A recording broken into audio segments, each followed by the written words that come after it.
This is Jarrod Horak for the RunawayHorse.com. This is my latest Kentucky Oaks 2022 points race video in my series. This is the 10th race that I've covered in this series, and through the first 9 races, I've given out 3 top choice winners. 2 of my top choices finished second, and 1 finished third. Now, in the last points race, that was the Fannie and Freddie Stakes at St. Anita Park on January 8th, my top choice Under the Stars got the job done. And in this video, I'm going to be doing the Silverbulletday Stakes from Fairgrounds. Now, if you're interested in my full card analysis from St. Anita Park, head on over to the RunawayHorse.com. You will find those full cards on my sales page each day that Santa Anita Park runs. If you're interested in reading my Kentucky Oaks and Kentucky Derby blogs, again at the RunawayHorse.com, you will find those on my Kentucky Derby 2022 page. I just recently updated my Kentucky Derby blog with my exceptional 11 contenders.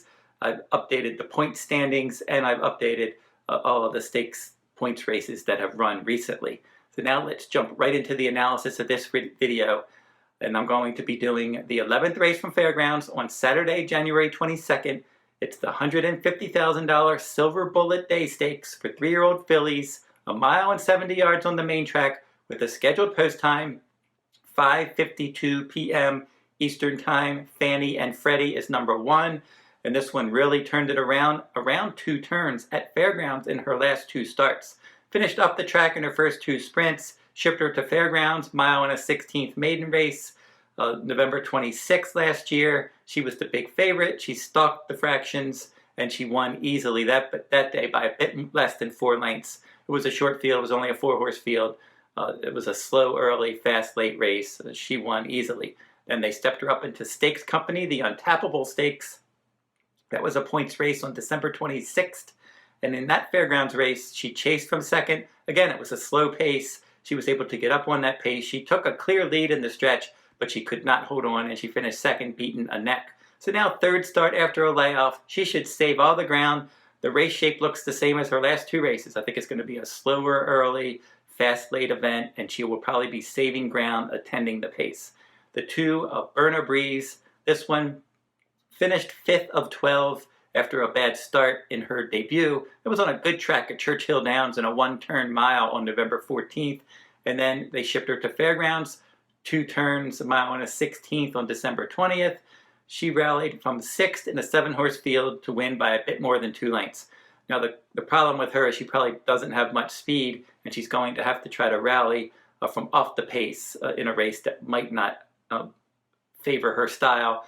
And typically the Fairgrounds main track horses that show early pressing speed typically do well at this distance. Number 3, Miss Chamita. This one's already run 9 times, and she's won once. That win was way back last August. So she hasn't done well on her last 6 starts. She's lost them all, and she finished 3rd in back-to-back allowance races in her last couple. She's going to have to really step it up and run faster.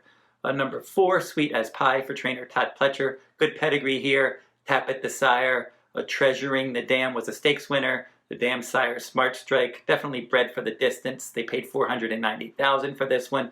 Career debut, 6.5 furlongs at Belmont Park.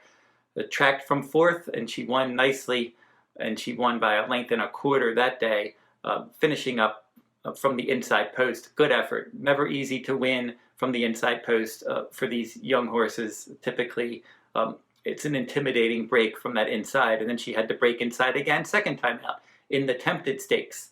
And she ended up finishing an even 4th. It was a 7-horse field. She just tracked. She was kind of one pace. The pace wasn't that quick. Gerrymander won that one. She's a quality filly for Chad Brown.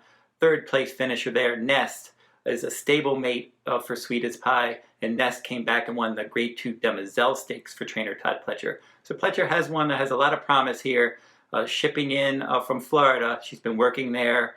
They weren't able to get any kind of an allowance race for her in Florida, so they're going to ship her to this race. Not a big field. She's got plenty of upside. Number 5, Crete, probably the one to catch for trainer Steve Asmussen. She showed good speed in that debut. That was 1 mile and a 16th at Churchill Downs. That was on November 20th.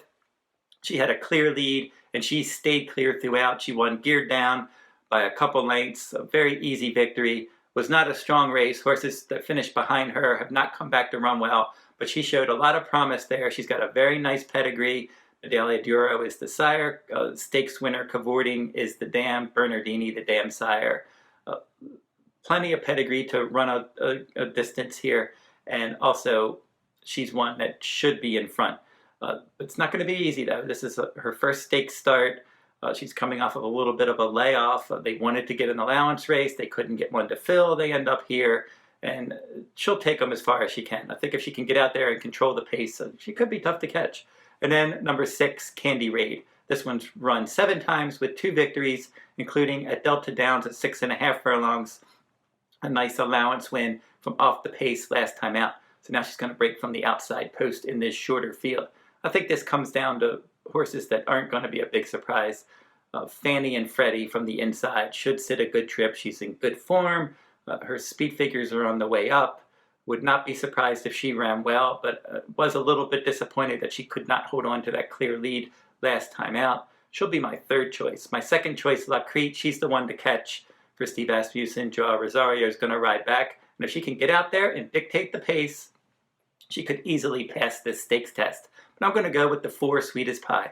I think this is a good move for Todd Pletcher, showing confidence, shipping her from Florida in for this stakes race. He probably saw that it did not come up that good, or at least that deep. It's only a 6-horse field.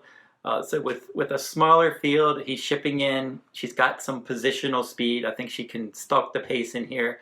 And he really wants to get her around 2 turns because that's what she's bred for. So Sweet as Pie, with plenty of upside, I think she can ship in and catch Crete and win the Silverbulletday Stakes. So don't forget to like and subscribe and comment if you like this content. And that will wrap up this Oaks video. I'll be back and I'm going to be doing the Lecomte Stakes from Fairgrounds for our Kentucky Derby points race video for January 22nd as well. Until then, good luck at the races.